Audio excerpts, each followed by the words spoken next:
Memasuki tengah musim liga, tentunya banyak tim-tim Eropa mengincar pemain untuk menambal kelemahan timnya setelah berjalan setengah musim. Pembelian pemain di paruh musim, banyak pembelian pemain yang tidak sesuai ekspektasi tim. Berikut kami rangkum transfer paruh musim terburuk dari tim Liga Top Eropa. Siapakah itu? Mari kita bahas. Pertama, Alexis Sanchez.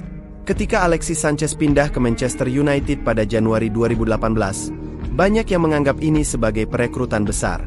United memenangkan persaingan dari Manchester City, dan Sanchez langsung mendapat gaji super besar, sekitar 500.000 pound per minggu. Sayangnya, ekspektasi yang tinggi tidak pernah terpenuhi. Dalam 45 penampilan, dia hanya mencetak 5 gol. Penampilannya buruk, sering cedera, dan terlihat kehilangan semangat bermain.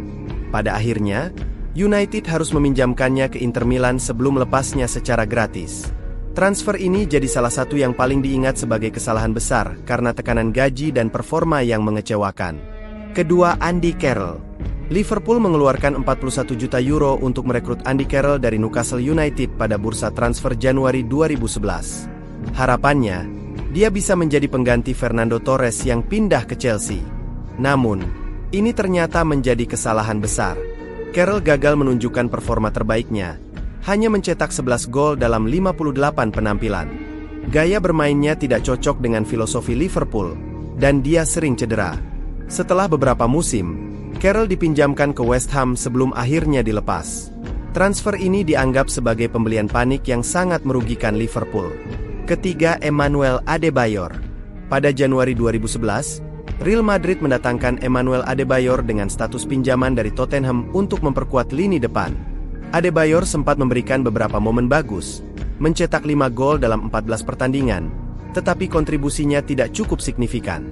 Real Madrid memutuskan untuk tidak mempermanenkan transfernya, dan Adebayor kembali ke Tottenham tanpa banyak dikenang oleh fans Madrid. Keempat, Adriano.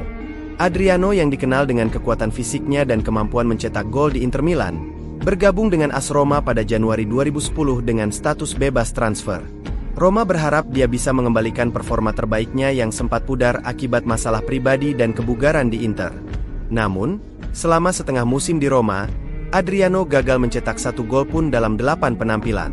Masalah kebugaran dan ketidaksiapan fisik menjadi penghalang utama.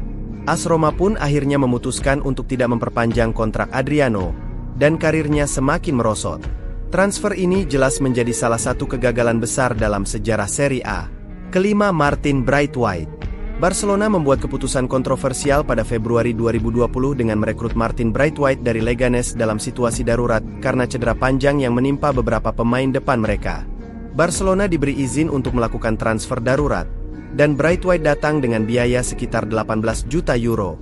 Walaupun Braithwaite adalah pemain yang dapat diandalkan di Leganes, dia tidak pernah dapat menunjukkan performa yang memadai di Barcelona.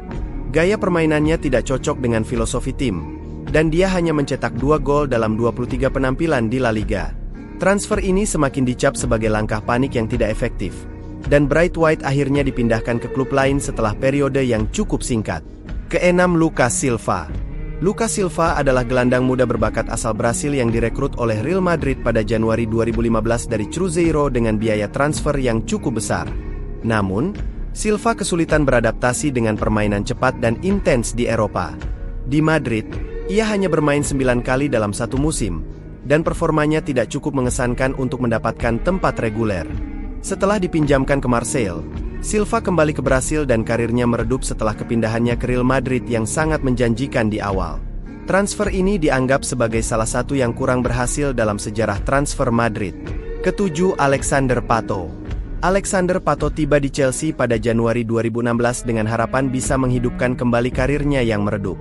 Namun, Pato hanya bermain 2 kali dan mencetak 1 gol dari titik penalti. Kondisinya tidak fit saat tiba di klub, dan dia tidak pernah mendapat kesempatan yang cukup untuk membuktikan kemampuannya. Pada akhirnya, Chelsea memutuskan untuk tidak memperpanjang masa pinjamannya.